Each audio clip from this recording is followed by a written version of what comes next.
오늘부터 제가 매주 1회씩 통일 재테크라는 주제로 말씀드리겠습니다. 여러분, 통일은 매우 영원하고 불가능해 보이지만 또 통일은 도적처럼 불의에 찾아올 수도 있습니다. 그래서 통일이 되면 여러분들이 재테크할 수 있는 그런 좋은 종목이 어떤 거냐라는 데 대해서 제가 정보를 매주 알려드리겠는데요. 여러분들이 이 아래 주소로 자율 구독료를 보내주시면 더 가치 있는 정보를 알려드리고 또 저희들의 남북한 통일을 위한 저의 원 코리아 운동에도 큰 힘이 됩니다.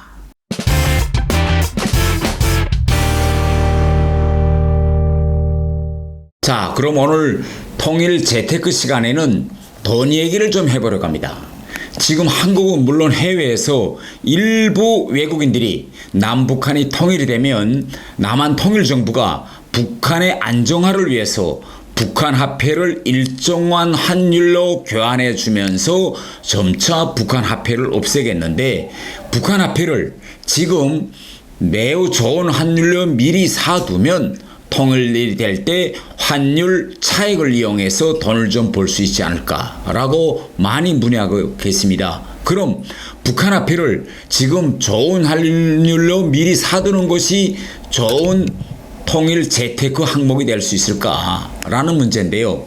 이 문제를 여러 번 살펴보자면 일단 현재 남북한의 화폐 환율 구조부터 아시는 것이 필요합니다. 그러면 지금 남북한 화폐의 공식 환율이 존재할까요? 이런 공식 환율은 존재하지 않습니다. 그래서 미 달러를 기준 화폐로 정해놓고 환율을 추정해 볼 수 있는데요. 지금 미 달러 대 한국 원은 1대 1388원 정도입니다. 그러면 북한의 공식 환율은 어떨까요? 지금 현재 북한이 고시한 공식 환율은 1달러 대 18,200원 정도입니다. 이렇게 달러를 기준으로 본다면 남한 1원 대 북한 원이 13원 정도라는 수치가 납니다. 그런데요, 북한에는 이렇게 공식 환율 외에 암시장 환율이 존재합니다. 그러면 북한에서 북한 주민들이 제일 많이 이용하고 있는 환율은요, 공식 환율이 아니라 이 암시장 환율인데, 지금 북한 암시장 환율은 한 달러 대 43,000원 정도입니다. 그래서 북한 주민들이 실제 사용하고 있는 암시장 환율로 남북의 원화의 공식 환율을 계산해 보면 남한의 1원당 북한의 31원 정도의 그런 환율이 나옵니다. 결국 북한 암시장 환율로 계산해 보면 약 2.2배 내지 2.4배가 높이 나오는 겁니다. 그러면 이러한 환율보다 더 싸게 북한 화폐를 지금 미리 사두면 통일될 때 이런 좋은 재테크가 되겠는가라는 건데, 그러면 통일이 될 경우 북한 화폐의 운명이 어떻게 될 것인지 미리 살펴보는 것이 중요합니다. 왜냐하면 북한 화폐의 운명은 단순히 경제적인 문제만이 아니라 정치, 사회적 상징성과도 맞물려 있기 때문입니다. 북한의 화폐 운명을 독일의 통일 사례와 비교해 본다면 다음과 같은 몇 가지 가능성을 우리가 점쳐볼 수 있습니다. 독일 통일 당시 동독 마르크는 빠른 시일 내에 폐지되고 서독 마르크로 독일 전체가 단일화되었습니다.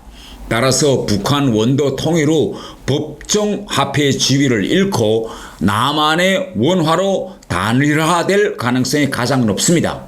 그런데 여기서 문제는 뭐냐? 어떤 단계를 걸쳐서 북한 화폐가 폐지되고 그 기간이 어느 정도로 되며 그 과정에서 북한 화폐를 미리 사두었다가 교환 환율 비율을 이용하면, 그래서 바꾸면 좋은 재테크가 될 수 있느냐 하는 문제인 겁니다. 독일의 경우를 우리가 비교해 본다면 한국의 통일 정부도 한시적으로 소액의 생활 자금을 1대1 환율로 교환해 줄 가능성이 있습니다. 다시 말하면 북한 주민 보호 차원에서 소액 정도, 즉 성인 1인당 매월 한국 원으로 한 50만 정도는 1대1 환율로 교환해 줄 수 있다, 이 말입니다.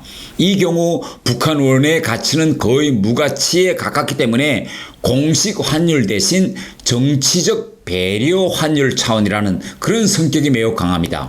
독일도요, 독일 통일 당시 서독 마르크와 동독 마르크를 1대1 비율로 교환해 주었습니다. 그때 당시 독일에서는 성인 1인당 최대 4,000 동독 마르크까지 1대1로 교환해 주었고 14세 미만의 아동은 2,000 마르크까지 1대1로 교환해 주었던 것입니다.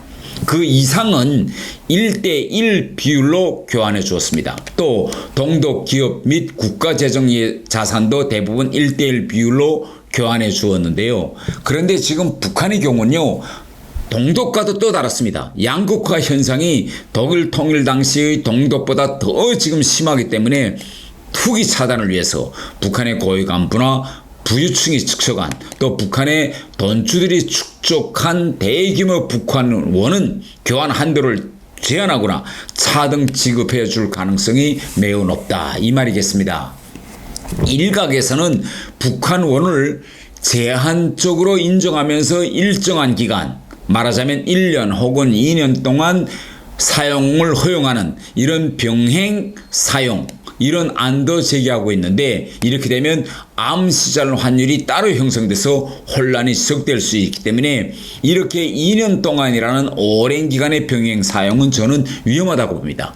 또 일각에서는 북한 화폐는 휴지 조각이나 같은데 누가 그런 화폐를 미리 사두겠느냐라고 생각할 수 있는데, 여러분 지난 사례를 보면요, 북한 화폐를 가지고 있던 사람들이 의외로 많습니다. 혹시 여러분은 유럽 시장에서 북한 화폐가 수십억 원 나돌았다는 이런 이야기를 들어보신 적이 있으신가요? 제가 런던에서 근무하던 2005년에 있은 일인데, 북한에서 헬기가 추락했습니다. 그래서 그 헬기가 큰 창고에 추락했는데, 이것을 발단으로 북한 민족보험회사, 즉 KNIC가 유럽 재보험회사에 손해배상 청구를 합니다. 그런데 유럽 재보험회사인 라이언스와 LID에서 처음에는 이 헬기 추락 피해가 사기라고 주장하다가 이것이 증명되니까 나중에는 피해 북한에 지급은 하겠는데 유로가 아니라 북한 원으로 지급하겠다, 이렇게 주장하고 제안합니다.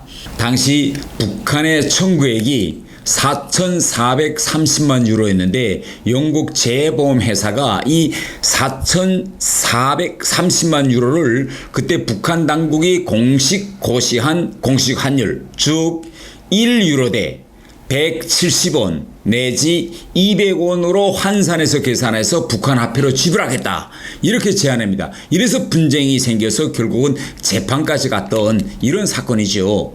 그러니 그때 유럽에서 혹은 또 중국에서 1유로를 주고 그때 얼마까지 살 수 있었냐, 암시장에서 1유로 대 북한 돈 4,000원 혹은 8,000원까지도 살 수 있었습니다. 결국 1유로 대 200원인 공식 환율로 계산하면 영국 측의 입장에서는 암시장에서 암시장 환율로 북한 돈을 사서 지불하겠다, 이런 거죠. 문제는 영국 이런 재보험회사가 공식 환율로 피해보상금을 지불하는 경우에도 약 88억 원에 해당한 이런 북한 화폐를 국제시장에서 사들여서 북한에 준다는 건데, 아니 이렇게 많은 액수의 북한 화폐가 북한 밖으로 흘러나갔다는 사실에 북한 정권이 깜짝 뒤집힙니다. 결국 소송에서는 북한이 피해배상금을 유로로 지급하라는 이 계약 조항을 법원에 제기하고 영국 법원도 집을 통하는 유로가 맞다는 판결을 내려서 결국 마지막에는 유로가 지불됩니다. 그런데 이것이 발단이 돼서 북한 내부에서 조사가 벌어지고 결국은 북한 화폐를 사겠다는 제안을 받고 북한 화폐를 해외에 내다가 판 북한 재정상이었던 문일봉은 처형됩니다. 북한은 해외에 이렇게 수백억의 북한 화폐가 나갔다는 걸 알고 2009년 11월 북한 화폐 개혁을 전격적으로 단행합니다. 당시 북한에서 교환 한도를 성인 1인당 10만 원, 즉 당시 암시장 환율로 보면 30 내지 40달러 수준으로 제한해서 바꿔주고 나머지는 일체 바꿔주지 않습니다. 이렇게 되니 북한 화폐를 수십억씩 현금으로 가지고 있던 외국 또 중국 상인들이 베이징, 선양, 단둥의 북한 대사관과 영사관에 몰려가서 이 북한 원화를 신권으로 교환해달라고 요구하는데 북한이 일절 거절합니다. 그러자 그들은 이 휴지 조각이 된 이 화폐를 쓸 수 없다고 하면서 북한 공관 마당에서 마대로 가지고 있던 북한 화폐를 불태우는 이런 사건도 있었습니다. 문제는 지금도 북중 국경에서 이런 화폐 투기 거리가 계속되고 있고, 이에 따라서 여러분들이 방금 보신 것처럼 북한 장마당에서 이렇게 화폐가 지금 뛰고 있습니다. 8월 초에는 10,000원 정도에서 오르내리던 암시장 환율이 지금 8월 말이 되니까 40,000원대를 넘어선 거 아닙니까? 이렇게 돈주들이 외부에 있는 그런 북한 화폐 보유자들과 짜고 암시장 환율을 주무르고 있는 것이 북한의 현실입니다. 그래서 독일도 통일될 때 이와 유사한 사건이 있어서 많은 화폐가 동부독일 밖으로 흘러나간대요. 서부독일 정부가 이러한 투기를 막기 위해서 해외로 흘러나간 독일 마르크를 차단하게 조치를 취합니다. 어떤 조치를 취하느냐? 바로 동부독일 마르크를 서부독일 마르크로 교환하는 교환 대상을 동독 주민 소유분으로 엄격히 제한합니다. 외국인이 미리 사두었던 독일 동독 마르크는 교환 대상이 아닙니다. 투기, 불법 외화 유입을 막기 위해서 거주, 시민권, 체류 증빙 문건을 제기하는 것을 조건부로 붙였는데요. 그래서 앞으로 우리 통일될 때 통일 한국 정부도 독일과 같은 원칙을 강하게 적용해야 될 필요가 있다. 저는 이렇게 봅니다. 우리 정부로서는 투기 차단 목적으로 해외에서 사재기한 북한 돈이 교환 불가능하다는 입장을 미리 내는 것도 중요합니다. 그리고 통일 직전 우리 통일 한국 정부가 북한 화폐 무효화 같은 조치를 취하고 북한 주민들에 한해서 민생 쿠폰제도 취할 수 있다. 이렇게 저는 생각합니다. 따라서 북한 화폐, 이 북한 원을 암시장 환율보다 더 싸게 미리 사두었다가 그때 당시 이렇게 공식 교환 환율을 통해서 바꾸면 떼돈 번다. 이런 재테크 생각은 버리시는 것이 좋겠습니다. 오늘 통일 재테크 재미있게 보셨나요? 그리고 제가 말씀드린 통일 재테크 얘기는 제가 쓴 이 3층 서기실의 암호에 다 나오는 그런 내용입니다. 여러분들이 이런 통일 재테크에 관심이 있으면 바로 이 아래 연락처로 연락을 주시면 제가 책에 사인해서 보내드리겠습니다. 다음 통일 재테크 시간에는 북한 채무를 미리 사두는 것이 통일될 때 좋은 재테크 종목이 되겠느냐 라는 데 대해서 제가 말씀드리겠습니다. 그리고 오늘 제가 말씀드린 통일 재테크 이 내용이 재미있으셨다면 이 아래 자율 구독료 계좌로 응원해 주시면 감사하겠습니다.